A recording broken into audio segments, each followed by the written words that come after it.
우리가 이런 제목이 있으니까는 책을 찾을 수도 있고 비교할 수도 있고 이런 참 유익한 면이 있어요. 그렇지만은 또한 때로는 이 제목 때문에 이 본문의 뜻을 제대로 파악하지 못할 경우가 있어요. 자, 무슨 말이냐 그러면 이 열왕기상의 왕들 이야기와 더불어서 선지자들 이야기도 엄청 많이 나오고 있습니다. 그러니까 우리는 너무 왕들 중심으로 보다 보니까는 앞에서도 여러 명의 선지자들이 등장했어요. 하기야 솔로몬이 등극할 때도 나단 선지자가 그 모든 것을 주도했죠. 그 다음에도 스마야 선지자, 그 다음에 베델 선지자, 하나님의 사람 뭐 이러면서 우리가 너무 왕들의 초점을 맞추다 보니까 선지자들을 좀 무시했는데, 그러나 이 선지자들 이야기가 사실은 왕들 이야기보다 더 많습니다. 자, 예를 들어서 오늘 우리가 읽었던 17장 엘리야 선지자 이야기거든요. 이 이야기가 어디까지 벌어지냐 합니까? 엘리야가 열왕기하 2장에서 엘리야가 이 죽음을 맛보지 않고 하늘로 올라가는 그런 내용이 나옵니다. 그러니까는 뿐만 아니라 엘리야가 죽고 끝이 나는 것이 아니라 바로 엘리사가 대를 이어가지고 열왕기하 9장까지, 그러니까 열왕기하 17장에서 열왕기하 9장까지 원래 열왕기상은 한 권책이거든요. 그 한 권책의 중간이 전부 선지자 이야기예요. 선지자 이야기.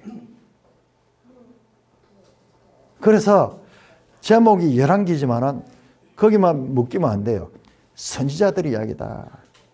선지자들이 반드시 나오고, 왕들은 대체로 하나님 말씀을 불순종하고 선지자들 하나님 보내가지고 계속 바르게 하나님 말씀을 깨우치고 그 하나님 말씀으로 돌아오라고 하는 그런 이중구도가 열왕기 전체를 지금 이어가고 있습니다. 자, 오늘 우리가 보게 될 그 왕조는 오므리 왕조인데, 오므리 왕조는 오므리가 왕입니다. 16장 25절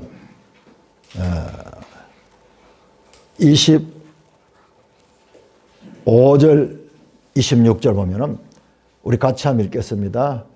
16장 25절 26 시작.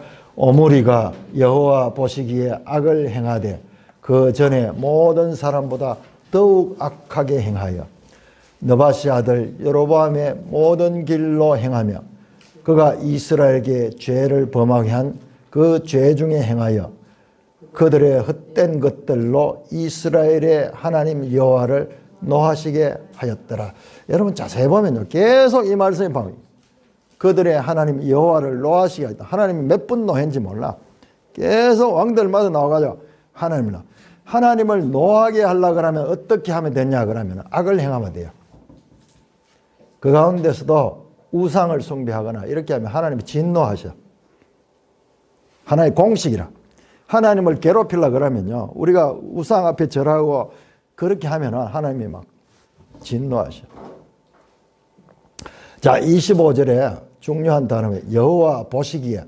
여러분 제일 많이 나오는 단어 중에 하나가 여호와 보시기에. 이게 원어로 보면 아인카는 눈이에요. 눈. 여호와의 눈. 하나님의 눈에. 오므리는 위대한 왕입니다. 북이스라엘 역사에서 아주 위대한 왕이에요. 그러나 하나님 보시기에는 그는 그 전에 모든 사람보다 더욱 악한 왕이었어요. 자, 이 오므리의 아들이 유명한 아합 왕이에요. 16장 30절에 33절 보시면은 오므리의 아들 아합이 그의 이전의 모든 사람보다 여호와 보시기에 악을 더욱 행했다. 오므리도 악을 심히 많이 행했는데, 그러나 그 아들 아합은 여호와 보시기에 악을 더욱 행해서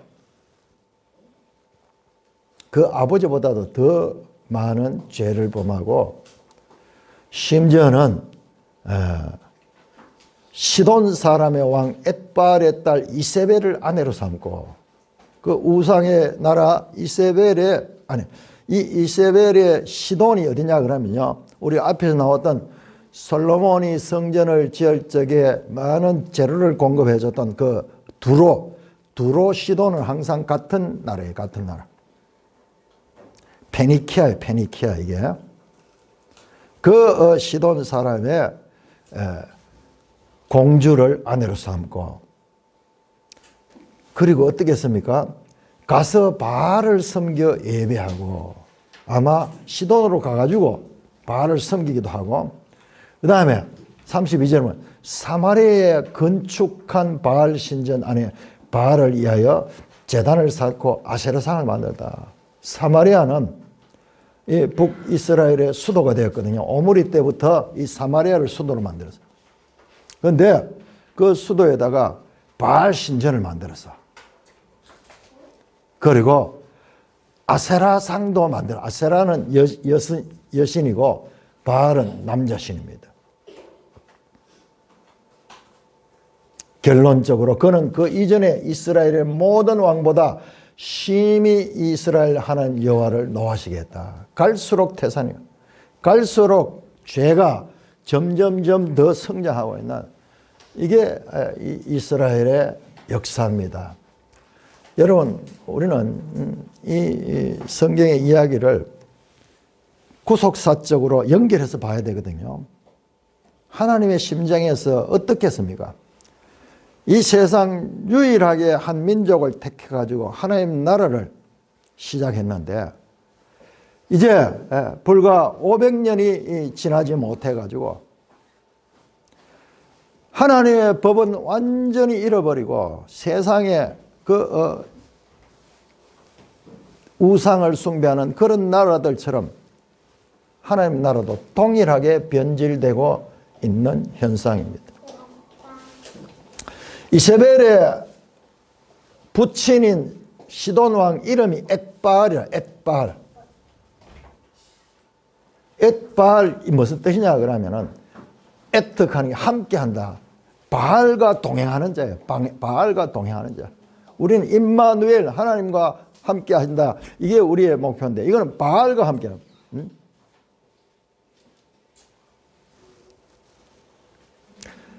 그래서 그는 바알신, 광신적인 바알신 숭배자라는 것을 알 수 있습니다. 그러니까는 그 딸이 이 이스라엘로 시집 와서 이스라엘 수도에다가 신전을 짓고, 뒤에는 보면은 많은 바알 선지자, 아세라 선지자들을 같이 데려와 가지고 이스라엘이 완전 바알 신 중심으로 변질되는 그와 같은 환경을 만듭니다. 아마 이 아방은 이웃 나라와 그 혼인 관계를 맺어서 과거에 솔로몬이 애굽의 공주를 데렸다 했듯이 마찬가지로 이것은 좀 관례적이에요. 그 당시에 세계의 이 왕들이 하는 관례인데, 그러나 이스라엘 왕이 가야 될 길 아니야. 그래서 이세벨은 시집 와서 어떻게 하느냐 그러면 그 여호와 신앙을 뿌리 뽑아내버리고 거기다가 바알 신앙을 적극적으로 심으려 한 악행을 했습니다. 뿐만 아니라 이세벨이요, 여호와의 선지자들을 다 죽여버렸어요. 우리 18장 4절에 보면은 이세벨이 여호와의 선지자들을 멸할 때야. 그래서 오바다라는 이 관리가 그 선지자들을 숨겨줬던 100명을 숨겨주고 했던 그런 이야기 나오는데, 이게 구체적으로 어떤 사건인가는 나오지 않지만은 이세벨이 그렇게 악한 여인이었는 거예요. 본국의 선지자들을 다 죽여버렸어요. 뿐만 아니라 18장 19절에 보면은 바알의 선지자가 450명, 아세라 선지자가 400명인데 이들은 어떻게 했냐? 이세벨의 상에서 먹는 거예요. 이세벨과 같이 식사를 하는 거예요. 식사를. 날마다. 그러니까는 어떤 상황인지 우리가 알 수 있어요. 바알 숭배 정책을 적극적으로 펴고 그다음에 여호와의 선지자들을 멸해버리는 이런 시대가 바로 아하 왕이 통치하던 그와 같은 시대였습니다. 여러분, 이 이세벨은요, 요한계시록 에까지 인용이 되는 하나의 악의 대명사입니다. 뿐만 아니라 이세벨은 자기 딸 아달랴를 이제 지금 북왕국에 남왕국에 또 시집을 보내가지고 남왕국조차 바알 숭배로 넘어지게 하는 그런 일을 행한 악한 가문이에요. 그러니까 그 시돈의 그 바알 숭배가 이 유다에 들어오고 이스라엘에 들어오고 적극적으로 그렇게 이 숭배되는 그런 환경이 바로 이와 같은 혼인에서 비롯됐던 것입니다. 여러분, 북이스라엘의 출발에 여로보암 왕이 어떻게 했습니까? 자기들은 예루살렘 성전이 없기 때문에 베델과 저 북쪽 단에다가 아주 여호와 종교하고 비슷한 유사 종교를 만들었죠. 유사하는 게 이게 사이비하는 거예요. 사이비. 그래서 절기도 만들고 7월 15일이 아니고 8월 15일로 절기를 만들고 제사장도 레위인이 아닌 일반인도 제사장 되게 하고 비슷하지만은 그 혼합적인 그와 같은 유사 종교를 만들어 신앙하게 했는 그 북이스라엘의 출발이 거기 각도가 조금 잘못되는 거야. 이것이 뒤로 내려오면서 완전히 각도가 꺾여가지고 이제는 북이스라엘에 바알과 아세라 숭배가 편만하게 되는 그와 같은 상황에 왔습니다. 우리 성경에 바알과 아세라가 많이 나오는데 실제로 어떤지 우리 한번 영상 한번 보여줄까요? 바알과 아세라가 어떤 존재인가? 저는 이 미술사를 보면서 이런 형상들을 많이 봤는데요. 남신과 여신이에요. 자, 그래서 우리 제 좌측편에 보이는 것이 이게 바알신. 이건 아세라신, 여신, 남신, 여신이고. 자, 이거는 아마 여러분들이 역사책이라든지 이런 거 제일 처음에 나오는 미술사에도 제일 먼저 나오는데 빌렌돌프의 비너스라는데요. 뭐냐 그러면은 전부 이 사람 이런 조각상들은 뭐냐면 풍요를 인간에게 비를 제때 내려주고 곡식을 잘 익게 해서 먹고 살 수 있는 그런 풍요를 누릴 수 있게 해주는 신들이라. 그렇게 해서 고대 신들은 전부 그런 신들이에요. 우리 지도책 한번 볼까요? 지도책 178쪽 한번 보세요.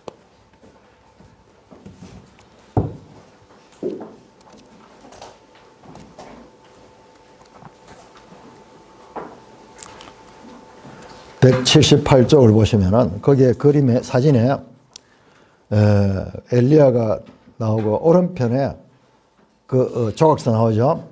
이 바알 신상 거기서 출토되어 있는 바알 신상인데 지금 여기에 나오는 신도 마찬가지고 손에다가 무슨 무기를 들고 이렇게 남을 때려치는 그런 모습을 가졌어요. 이집트 조각에도 보면은 그러니까 고대 영웅들 있잖아요. 힘 있는 영웅들 대체로 이런 모습을 가지고 상대방을 제압하는 그런 모습으로 나오는데 여러분 그 바알에 대해서 거기 설명을 보세요. 날씨를 관장하는 가나안 신 바알 신상. 자, 바알 신이 누구냐 그러면 날씨를 관장하는 비를 내려주는 거야. 여러분 농사 짓는 데서가 비가 얼마나 중요합니까? 비가 제때 내리지 않으면 고대에는 뭐 그냥 다 죽는 거예요. 오늘날처럼 과학적인 이와 같은 물 관리를 할 수 없었기 때문에 그러니까는 바알신이 최고 신인 거예요. 왜 그러냐면 적당한 때에 비를 내려줘서 사람들을 살 수 있게 하기 때문에. 자, 그런데 이걸 보시면 여러분 바로 지금 17장의 기사가 뭐예요? 가뭄이잖아요. 가뭄에 이 사건이 처음에 등장하는 거예요. 그러니까는 지금 17장 엘리야 기사가 출발하자마자 가뭄으로 시작되는 것은요. 지금 이 바알신, 시돈에 가서도 시돈에도 마찬가지로 가물고 있죠. 그러니까 바알신이 지금 무능하다는 걸 보여주는 거예요. 그래서 뒤에 가면은 이제 바알신과 이 대결하는 장면이 나오죠. 바알의 그 선지자들 450명과 그리고 엘리야가 대결한 장면인데 이게 뭐냐 그러면 누가 참 신인가를 지금 갈라내는 증명하는 그와 같은 이 싸움입니다.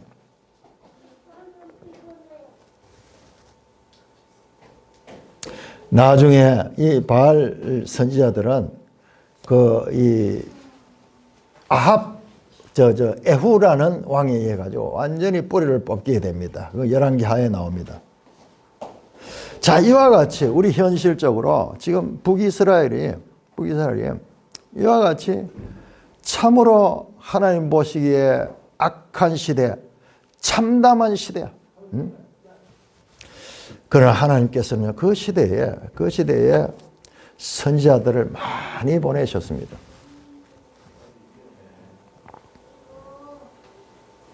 자, 우리 16장 29절 한번 보세요. 16장 29절부터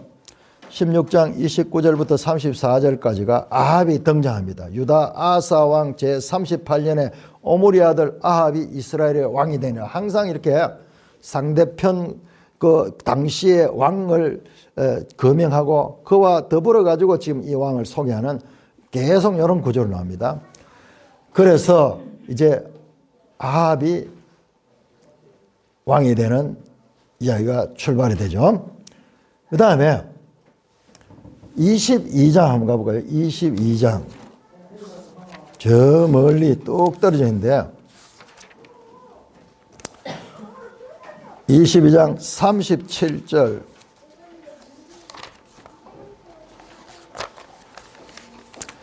22장 37절에서 40절까지 왕이 이미 죽음에 그의 시체를 메어 사마리아 이르러 왕이 사마리아에 장사하라. 이 왕이 아합왕이에요.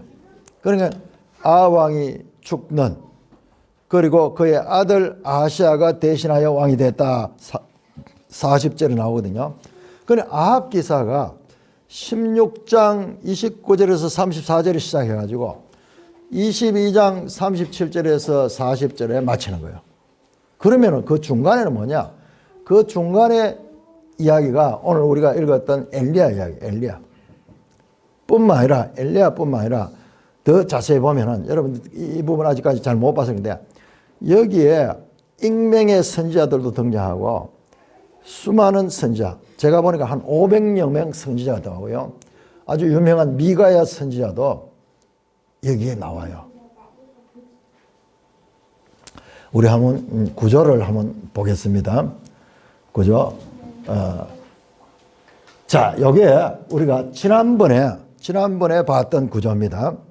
지난번에 여로보암 기사 가운데 여로보암이 등장하고, 그 다음에 선지자 아히야가 같이 등장했는데, 그 다음에 여로보암이 죽습니다. 뒤에, 아니, 앞으로. 여로보암이 죽고, 이제 선지자 아히야가 나오는데, 그 사이에, 여기 중심에, 교차 때 보면 A와 A-, B와 B-, 그 다음에 정 중심에 13장 1절 32절에 익명의 선지자가 나오는데 하나님의 사람이라고 그냥 불리는 그런 선지자가 정말 여호와의 말씀대로 행동하는 걸 봤잖아요. 그런데 거기에 좀 이상하게 베델의 늙은 선지자가 나오는데 이 사람이 이 하나님의 사람을 속여가지고 이 사람이 사자에게 죽게 하는 그런 도무지 이해하기 힘든 좀 생뚱맞은 그런 내용이라. 아니, 너무 허무하게 하나님의 말씀을 잘 순종한 사람인데 이 늙은 선지자에게 속아가지고 떡도 먹고 물도 마시면서 그의 집에 좀 쉬었던 그거로 인해가지고 죽게 되는데 그런데 자세히 보면 이 늙은 선지자가 나중에는 깨닫습니다. 깨닫고 이 하나님 사람의 그 시신을 극진하게 묘시는 그 내용이 나오고 이게 이게 여러분들 열왕기하 23장 요시야 기사에 이게 나오는 것을 우리가 볼 수가 있었습니다. 자, 오늘 선지자 이 아합 기사를 한번 보자. 아합 기사도 이 내용도 여로보암 기사도 11장에서 14장까지 아주 길어요. 11장에 14장 그 길이 안에 이 내용이 들어있는데 아합 기사도 동일합니다. 아합의 등장, 그 다음에 아합의 죽음, 그 사이에 엘리야 선지자가 이야기 나오고 그 중간에 엘리야와 바알 제사장의 이 싸움에서 여호와 하나님이 승리하는 내용, 그 다음에 하나님의 사람과 미가의 선지자 이야기가 그 중심에 아합이 둘러싸고 있고 그 안에는 선지자들 이야기가 그 중심에 자리를 잡고 있습니다. 그런데 앞에서 여로보암 기사보다는 더 커져서 범위가 동심원에서 그 더 밖으로 발전적으로 이어지는 것을 볼 수가 있습니다. 자, 열왕기에 아주 이야기들이 이 엘리야 이야기도 계속 꼬리에 꼬리를 물면서 이어지기 때문에 우리가 이 말씀이 갑자기 왕 이야기하다 엘리야 이야기로 막 빠져나가면서 어디로 가는지도 갈피를 잡기 힘들게 되는데 이 큰 구조를 보면요. 이 큰 구조를 보면은 하나님께서 이 사건들을 통해서 우리에게 주시는 메시지가 있어요. 자, 우리 17장 다시 한번 돌아갑니다. 열왕기상 17장. 이런 구조 안에 지금 엘리야 이야기가 나온다는 말입니다.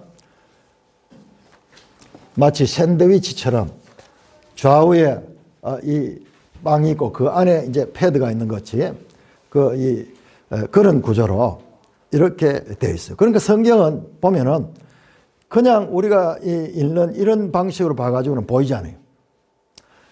전부 다가 이런 구조로 되어 있어요. 구조로. 그러니까 앞에 했던 이야기가 뒤에 또 나오고 했던 이야기가 또 나오고 이렇게 하는 것이 중언부언하는 게 아니라 이런 구조를 가지고 있는 경우가 많이 있습니다. 성경 구조 자체가 그래요. 자, 아합은 누굽니까? 아합은 하나님 완전히 말씀을 어기는 인물이죠. 완전히 아합 기사 속에 철저하게 하나님의 말씀을 따르는 그런 인물이 나옵니다. 오늘 17장 엘리야가 등장하는 것 17장 1절에 보시면은 갑자기 엘리야가 등장합니다. 하나님께서 엘리야에게 말합니다. 1절에 보니까는 내 말이 없으면 수년 동안 비도 이슬도 내리지 아니라. 엘리야를 시켜가지고 하나님께서 아합에게 가서 이렇게 말하라는 거예요. 하나님 말씀대로 된다. 그렇게 이 아합에게 가서 그렇게 말씀했습니다. 그러니까 2절에 여호와의 말씀이 엘리야에게 임하여 있을 때 여기를 떠나라. 사마리아의 왕에게 가서 이 말을 전했던 것 같아요. 그래서 급히 여호와의 말씀이 떠나라 합니다. 그 말씀대로 5절에 그가 여호와의 말씀같이 곧 떠났습니다. 엘리야 보세요. 여호와의 말씀하는 대로 그렇게 움직여요. 그런데 그 안에서 기적을 경험합니다. 자, 그 기적을 경험하는데 오늘 우리가 읽었던 본문처럼 다시 이제 17장 8절에 이번에는 어디로 가면 시돈 땅으로 가라 그래요. 시돈 땅으로 가라 그러니까 다시 그 시돈 땅으로 엘리야가 갑니다. 그러니 엘리야의 모든 행위는 여호와의 말씀대로예요. 자, 대조 봅니다. 아합 왕은 하나님의 말씀과 정 상관없이 완전 반대로 바알 신전을 만들고 바알 숭배로 가고 있고 하나님의 말씀은 1도 없는 그와 같은 시대에 하나님은 엘리야를 통해 가지고 처음부터 끝까지 하나님의 말씀대로 움직이는 그런 모습을 보여주고 있습니다. 그래서 아까 우리 성찬할 때 봤듯이 뻔뻔스럽게 그 가난한 과부에게 그 떡을 내한테 달라고. 그런데 이 말씀대로 순종했다면 기적이 일어났어요. 문제는 그러면 해피엔딩으로 끝날 때인데 그렇지 않고 우리 앞에서도 그 13장에서 나오던 하나님의 사람도 정말 하나님의 말씀대로 잘 순종했는데 그 뒤에 문제가 생겨요. 여기도 마찬가지로. 그런데 이 사르밧 과부 집에 아들이 하나밖에 없는 거예요. 그런데 그 아들이 죽어버렸어. 털컥 죽어버렸어. 18절 보세요. 18절. 여인이 엘리야에게 이르되 하나님의 사람이여 당신이 나와 더불어 무슨 상관이야. 여러분 보세요. 이 표현이요. 하나님의 사람이요. 우리가 13장에서 봤던 그 하나님의 사람과 동일한 이름으로 불리고 있어요. 성경에 이와 같은 암시가 너무 놀라운. 그러니까 성경을 읽을 적에는 이 단어 하나하나에도 얼마나 깊이 우리가 봐야 되냐. 잃어버렸던 13장에 나왔던 익명의 하나님의 사람, 여호와의 말씀대로 했다가 나중에는 속아가지고 또 그 여호와의 말씀대로 그렇게 이 말씀을 범했던 그 베델 선자에 의해서 속아가지고 그랬다가 죽었던 여호와의 말씀대로 살았던 그 하나님 사람과 똑같이 같은 이름으로 지금 엘리야가 불립니다.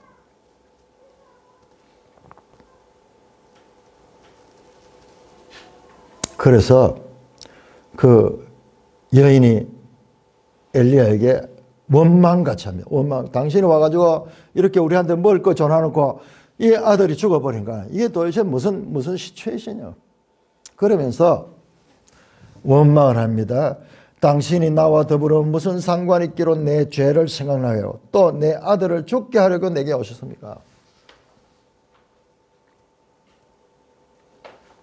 엘리야가 하나님께 기도하고 기적적으로 그 아들이 다시 살아납니다. 살아납니다. 그러자 24절 보세요. 24절. 24절 우리 같이 한번 읽겠습니다. 시작. 여인이 엘리야에게 이르되 내가 이제야 당신은 하나님의 사람이시요 당신의 입에 있는 여호와의 말씀이 진실한 줄 아노라.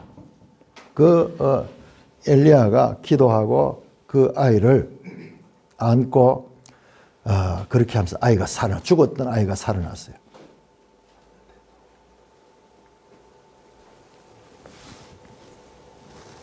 그러자 그 여인이 고백을 합니다. 내가 이제야 당신은 하나님의 사람이요 당신 입에 있는 여호와의 말씀은 진실한 줄 아느라. 이방의 우상의 나라 바알의 시돈의 한 과부의 입을 통해서 여호와의 말씀이 에메트, 진리다 이 말이에요. 진리. 여호와의 말씀은 진리다. 말씀은 반드시 이루어진다. 그리고 여호와의 말씀을 전하는 당신은 하나님의 사람이다. 이와 같은 고백이 그녀의 입을 통해서 나타나고 있습니다. 내가 이제야 당신은 하나님의 사람이요 당신 입에 있는 여호와의 말씀이 진실한 줄 아냐. 이 말씀은 창세기 22장에 하나님께서 했던 말씀. 하나님께서 아브라함의 믿음을 보고 이삭을 바쳐라 그러니까 정말 이삭이 아브라함이 자기 생각을 다 접어놓고 그 아들을 바쳐잖아요. 말씀에 무조건 순종했잖아요. 그러니까 하나님께서 그 믿음을 보시고 내가 이제야 네가 하나님 경외하는 줄 알겠다. 그렇게 하면서 이삭을 살려주고 아브라함의 믿음을 인정해주는 그런 내용을 얻으시 여기는 반대로 이방 여인의 입을 통해서 그와 같은 하나님이 고백되는 그와 같은 내용이 나오고 있습니다. 이 선지자 기사의 핵심 메시지는 여기 있는 거예요. 여호와의 말씀은 진실하다. 여호와의 말씀은 진리다. 에메트다. 이 불신의 시대에 이방 여인의 입을 통하여 하나님 말씀에 대한 고백 그리고 하나님의 사람에 대한 고백이 나타나고 있습니다. 자, 우리는 13장에서 하나님의 사람이라는 인물 아주 독특한 캐릭터를 봤어요. 그냥 그 본문만 보면요 뭔가 좀 이상한 본문이야. 여러분 안 그렇습니까? 그 선지자가 가가지고 여로보암에 가가지고 예언을 했다가 그 말씀대로 그냥 떡도 먹지 않고 물도 마시지 않고 돌아왔어요. 돌아오는 길에 베델 선지자를 만나가지고 베델 선지자가 우리 집에 가서 쉬자 그러니까 아니야, 나는 하나님 말씀대로 떡도 먹지 않고 물도 마시지 않고 바로 내 집으로 돌아간다. 그러니까 이 베델 선지자가 거짓말하는 거예요. 아니야, 나도 선지자인데 하나님이 내한테 말씀하시기를 떡도 먹고 물도 마시고 좀 쉬었다 가도 괜찮다고 내한테 말씀하셨어. 그러니까는 그 하나님의 사람이요, 여호와의 말씀이 자기 그 선지자에게 말했다고 하는 걸 듣고 그 말씀대로 그냥 먹었는 거야. 그러니까는 죽어버렸어, 사자가. 그러다가 그 사건을 들은 베델의 늙은 선지자가요, 자기가 말했던 대로 하나님께서 그 선지자에게 그렇게 이야기를 하셨어요. 나타나셔서 그 하나님의 사람이 떡도 먹고 물도 마셨으므로 그가 가다가 길에서 죽게 될 것이다. 이 계시를 주셨는데, 아니 그 소문을 들으면 정말 죽었다는 거야. 그러니까 그 베델 선지자가 여호와의 말씀은 진리구나. 자기는 그냥 이 속에서 말하고 그 다음에 하나님께서 직접 자기한테 계시하는 대로 그대로 반드시 되어버렸어. 그래서 그가 하나님의 사람을 매장을 하고 자녀들에게 부탁하기를, 내가 죽거든 내 죽음도 내 시체도 이 하나님의 사람 곁에 묻어달라. 좀 말이 잘 안 되는 그런 스토리예요. 그것도 길게 한 30절에 걸쳐서 나오는 그런 스토리인데 정말 난해 구절이에요. 난해 구절.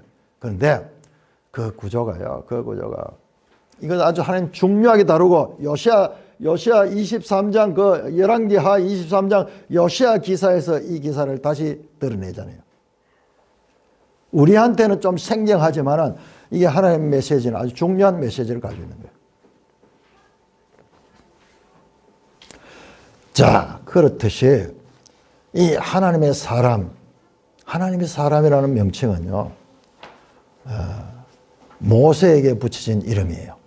모세를 가지고 신명기 33장 1절에 하나님의 사람 모세, 여호수아도 이 하나님의 사람 모세라는 표현을 써요.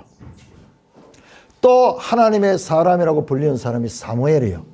여러분 사무엘상 9장에 보면은 그 사울 왕과 그 종이 그 나귀를 찾으러 가다가 찾지 못하고 헤매다가 어느 동네에 이르러가지고 이 동네에는 하나님의 사람이 있는데 그 하나님의 사람한테 물으면 알 수 있을 거다. 그러면 그 하나님의 사람을 찾았는데 그 하나님의 사람의 이름이 계속 나와요. 그게 바로 사무엘이에요.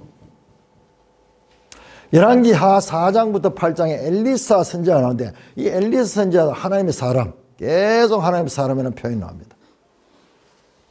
사도 바울은 디모데전서 6장 11절에서 이렇게 말합니다. 디모데를 향하여 오직 너 하나님의 사람아 이것들을 피하고 의와 경건과 믿음과 사랑과 인내와 온유를 따르라.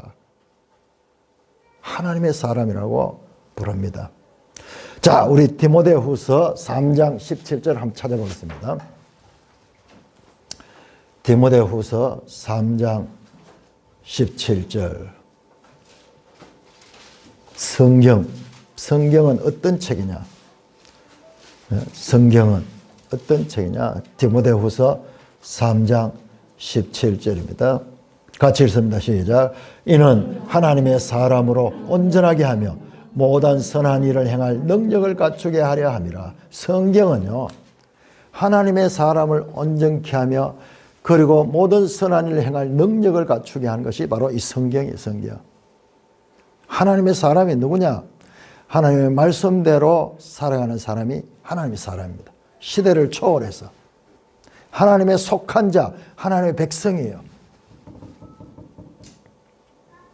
열왕기상 이 아합기사와 아합기사, 불신과 그리고 반역과 그리고 우상 숭배의 극치를 달리는 이 왕들 사이에 있는 무수한 선지자 이야기는 이 구조를 통해서 하나님이 무슨 말씀을 하려고 할까요? 극단적 대조를 이루고 있는 거예요. 색깔로 치면은요, 이 아합은 시커먼 색이고, 그 다음에 이 말씀대로 솟는 이 선지자들은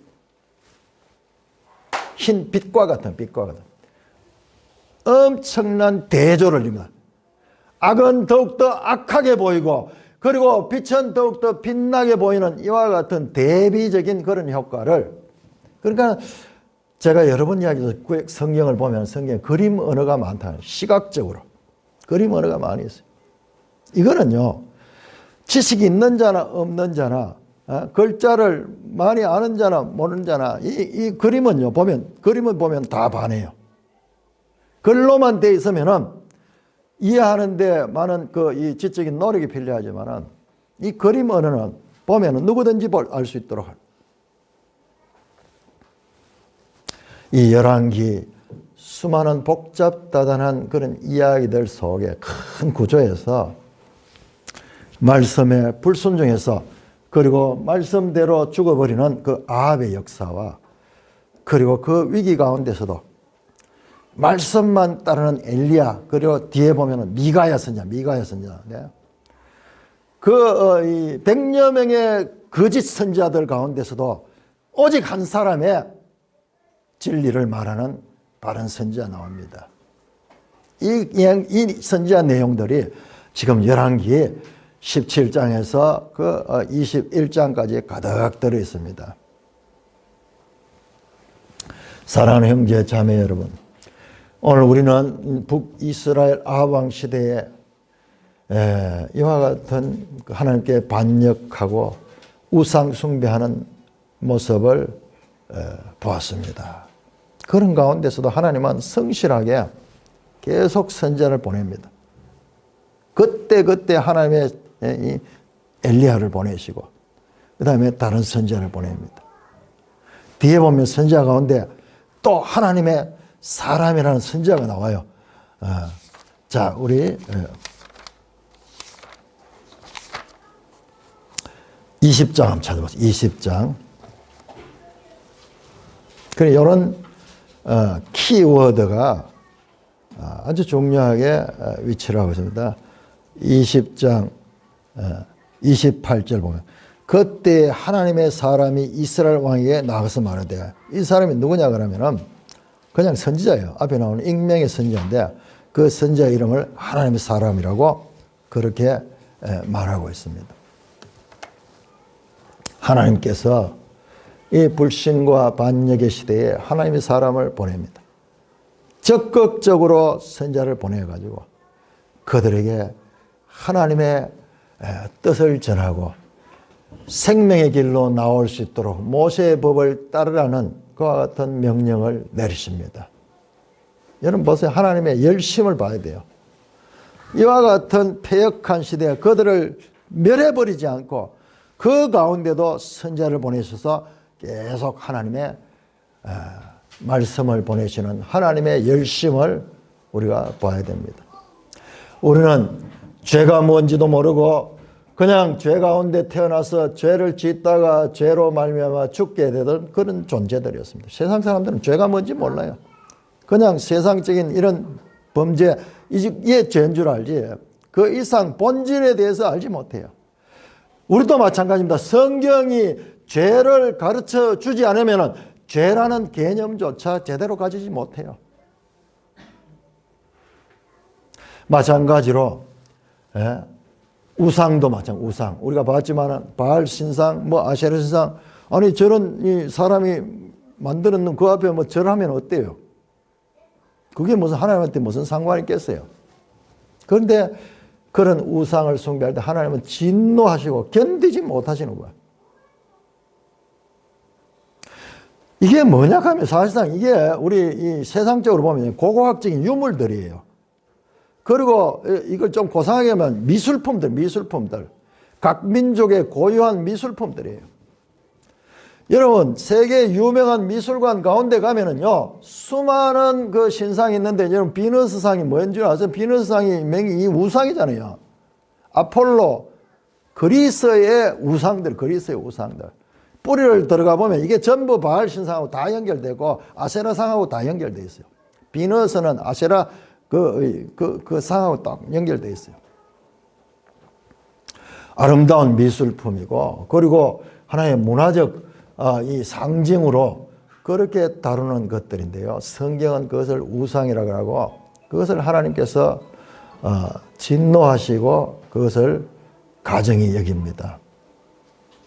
우리 생각으로 보면은 그냥 미술품이고 그런 것 좀 집에도 장식해놓고 이러면 좋잖아요. 저희들은 미술대학 가기 위해서 석고 대생 가능한데 돌이켜보니까 석고 대생의 그 석고가 뭐냐 전부 신상들 신상. 비너스상 그 다음에 거기 아폴로상 뭐 이런 신상들을 그렸는 거예요. 우리도 모르는 사이에 그 젊은 청년 시절에 그 우상을 보면서 하루에 몇 시간씩 그걸 따라 그리고 있었던 거예요. 그러니까는 이런 예술가들이 이런 영적인 이와 같은 것들에 어둡기가 쉬워요. 그 속에 사로잡혀버려.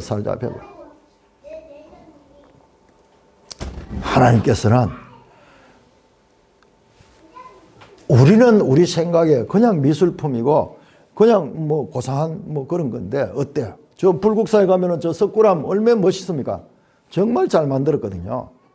그러나 하나님께서 싫어하시는 그와 같은 가장한 것들이다. 하나님의 사람처럼 내 생각과 내 판단에는 하나님의 말씀을 우리 생각에 채워봐. 우리의 취향과 우리의 판단과 우리의